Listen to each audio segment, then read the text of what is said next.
Hello everyone, my name is Meighan. Thank you for taking the time to join our presentation on the short film Children Full of Life. We have myself, Jen, Katie, Erin, and Meighan presenting to you today, and we can't wait for you to see where we went with this assignment. We have chosen the scene at 1940 where Mr. Kanamori is furious that Yo2 cannot stay on task, and he is choosing to exclude him from participating in the rafting activities. We also chose the scene at 24 minutes where the students are rafting. The big question that we've chimed into is whether or not education indoctrinates or liberates. We have Erin discussing the historical aspects of education, Meighan discussing the sociological aspects of indoctrination versus liberation, Maria talking about the policy in relation to the New Brunswick Education Act, Katie discussing the hidden and null curriculum, and Jen touching on the idea of whether or not Mr. Kanamori is a liberator or a benevolent dictator. Erin will start us off. The historical perspective on education. Education is vital and has been around for generations, but what motivates teaching and how we learn is always adapting. As history progresses forward, so do our morals and what content we want students to consume. One of the essential concepts explored in the course this year was the idea that learning has become about consumerism. Students have become consumerists within the school system. Brands and corporations target young students at an optimal age to get them hooked on a consumerist lifestyle that they believe will lead to happiness. Occasionally, students are not the only victims of falling onto a bandwagon. So are their educators. This creates an education system that can be dictated by brands. In contrast, Mr. Kanamori's classroom is run from a very different approach than most Western culture classrooms. He is not persuaded by brands or corporations in his teaching practice, but instead follows his morals and code of conduct. His students are expected to support each other and learn to forge their own path to lead to their happiness. He also believes that the students learning kindness and respect for their peers will lead them towards success, values their opinions, and does not teach to indoctrinate a consumerist lifestyle. What is perhaps most inspiring about Mr. Kanamori is his conviction towards his students. In both of the scenes that we analyzed, it is clear that he has high expectations of his students, but that he is a fair teacher at the end of the day.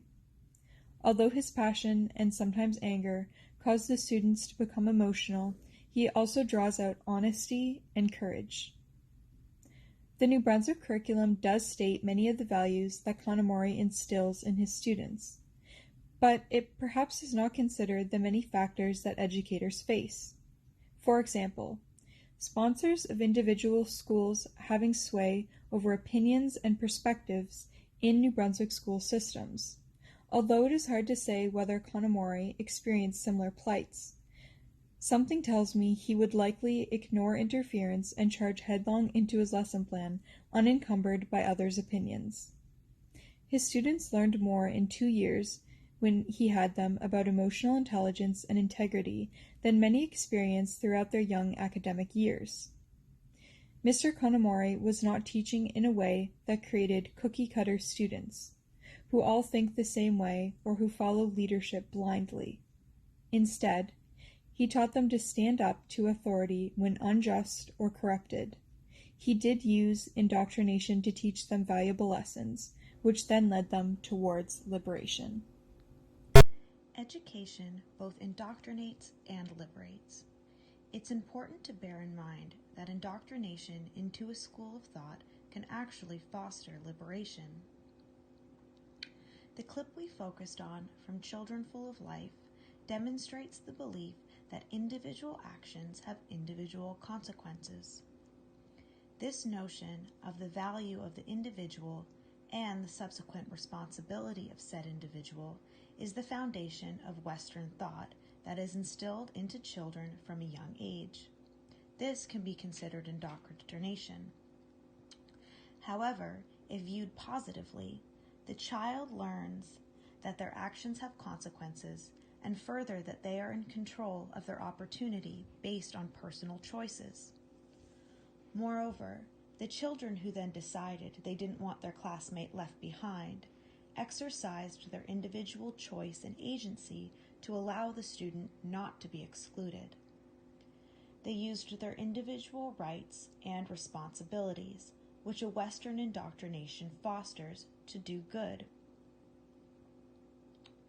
Had the teacher allowed the student to participate without group advocacy, we may have seen resentment and hostility within the children. Instead, however, we see skills that foster community through agency and responsibility. The idea of whether or not education indoctrinates or liberates was a major portion of our discussions about this film. We couldn't help but compare it to our views of the education system. Throughout the film, Mr. Kanamori has instilled in the children the beliefs of courage, justice for their peers, and respect for everyone. He has taught the students to stand up for what they believe is right. I believe this falls under the New Brunswick Education Act, specifically under the Duties of Teachers section, where one of the duties states, exemplifying and encouraging in each pupil the values of truth, justice, compassion, and respect for all persons. Through his teaching, I feel that Mr. Kanamori demonstrated just that, and this really showed in the scene where he was punishing Yuto for not staying on task while building the rafts and not allowing him to participate. Multiple children then stood in his defense, asking him to allow him to complete the activity. I believe that Mr. Kanamori instilled these in his students and encouraged each of them through his teaching to value trust, justice, compassion, and respect for all persons. The children demonstrated this willingly and on their own. This demonstrates that the children are in fact being indoctrinated to follow his beliefs that these aspects of life are important. In my opinion, these are positive beliefs to instill in the students, but there's still a set of beliefs that he has taught them to believe in, therefore causing the scenario to be indoctrination rather than liberation. In the following scene, Mr. Kanamori was just as happy as the children were that everyone was able to participate, and we all got the same feeling in our discussion that he was proud to see what his students demonstrated. This feeling of happiness may have resulted from the fact that the students were behaving in the way that he has taught them to. Okay, so I will be presenting on the curriculum notes of Children Full of Life. And we just wanted to say before we got into it that we are generally unfamiliar with Japanese curriculum requirements, but the curriculum that Mr. Kanamori teaches is very different from the grade 4 curriculum of New Brunswick, which is centered around knowledge acquisition and scholastic skills. The kind of interpersonal skills Mr. Kanamori teaches would be considered a part of the hidden curriculum in New Brunswick, and his taught curriculum would put much more focus on children's social development than on the official curriculum requirements, at least from what we see in this documentary. So that brings us to the hidden curriculum. The first part is Mr. Kanamori's intentional hidden curriculum, or the part that he knows he's teaching and is trying to instill into his students that isn't part of the standard curriculum requirements. Mr. Kanamori's class's goal for the year is to learn how to live a happy life, be kind, and take care of each other. The goal is not hidden per se, but it is part of the hidden curriculum. Mr. Kanamori is teaching his students what a good citizen looks like. And alongside the scholarly requirements of grade 4, the students are being indoctrinated as good Japanese citizens. And according to Mr. Kanamori, a good Japanese citizen is emotionally intelligent, empathetic, and ever mindful of how their behavior affects the good of the community. This is clearly what Mr. Kanamori intends for his students to learn.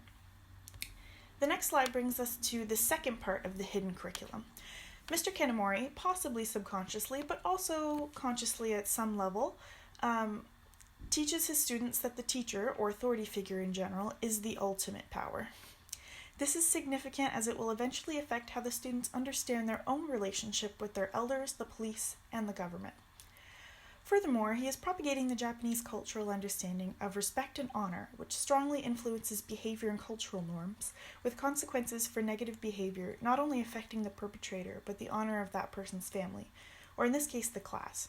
In the miniature society of the school, the class is Yuto's family, and so Yuto's transgression reflected badly on the whole class and not just himself.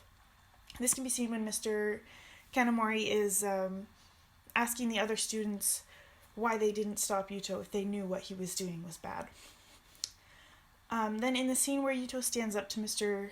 Kanamori and has the other students protest Yuto's punishment, He's clearly very nervous about speaking out against the authority of the teacher, and the class is successful in overturning his judgment, but Mr. Kanamori still has the last say.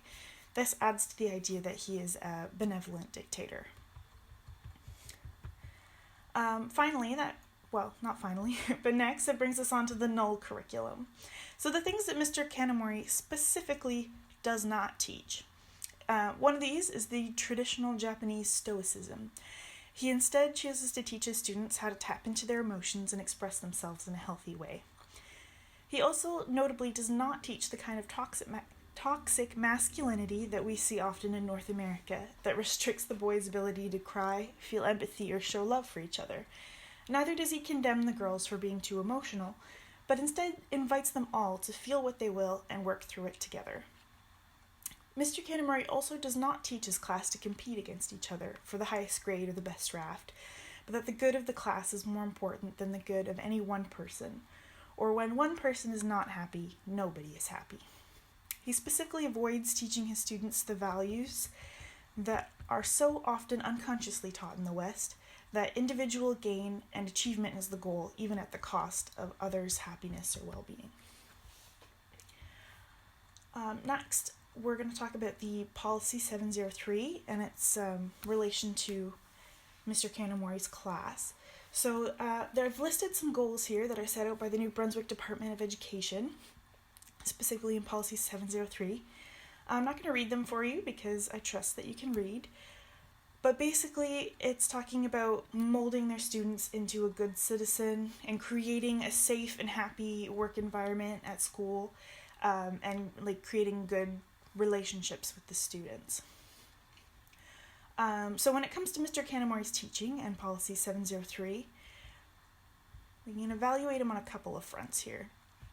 So he fulfills this responsibility to create a safe and comfortable learning environment, and that the students have at least one positive connection with an adult in the school.